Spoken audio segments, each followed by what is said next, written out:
Hizb ut তৌহিদ না Hizb ut শয়তান, তারা বিভিন্ন রকমের অপপ্রচার ধোঁকাবাজি করতেছে এই হিজবুত তৌহিদকে নিষেধাজ্ঞা করার জন্য।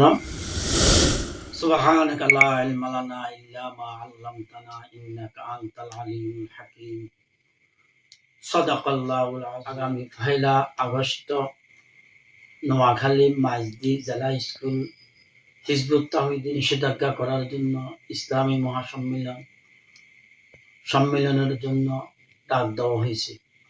এতে আমরা ফেনী জেলার প্রতিটি মানুষের অবগতির জন্য জানাচ্ছি যে যাতে করে সমস্ত ওলামায়ে কেরাম আগামীকাল জুমার নামাজে ইমাম খতিবের একান্তভাবে হিজবুত তৌহিদ কে কোথায় কিভাবে তারা হিজবুত তৌহিদ ইসলাম বিদ্বেষী, কোরআন সুন্নাহ বিদ্বেষী, নবী বিদ্বেষী, এই মর্মে সবাই হিজবুত তৌহিদের ব্যাপারে বুঝাই দেওয়ার জন্য সকলের কাছে অনুরোধ। আসলে তো এটা হিজবুত তৌহিদ না হিজবুত শয়তান, তারা বিভিন্ন রকমের অপপ্রচার ধোঁকাবাজি করতেছে এই হিজবুত তৌহিদকে নিষেধাজ্ঞা করার জন্য আগামী ১ আগস্ট নোয়াখালী মাইজদি জেলা স্কুলে মহাসম্মেলন।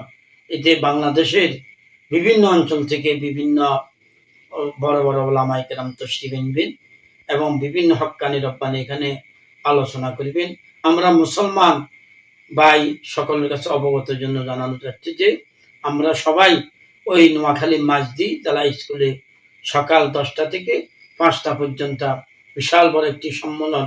এই সম্মেলনকে কামিয়াবির লক্ষ্যবস্তুর জন্য, কামিয়াবির জন্য সবাই সমবেত যাওয়ার জন্য বিশেষভাবে অনুরোধ করা যাচ্ছে। এই বক্তব্য দিয়ে আমি আমার সংক্ষিপ্ত বক্তব্য শেষ করলাম। ওয়া আখিরু দাওয়ানা আলহামদুলিল্লাহ।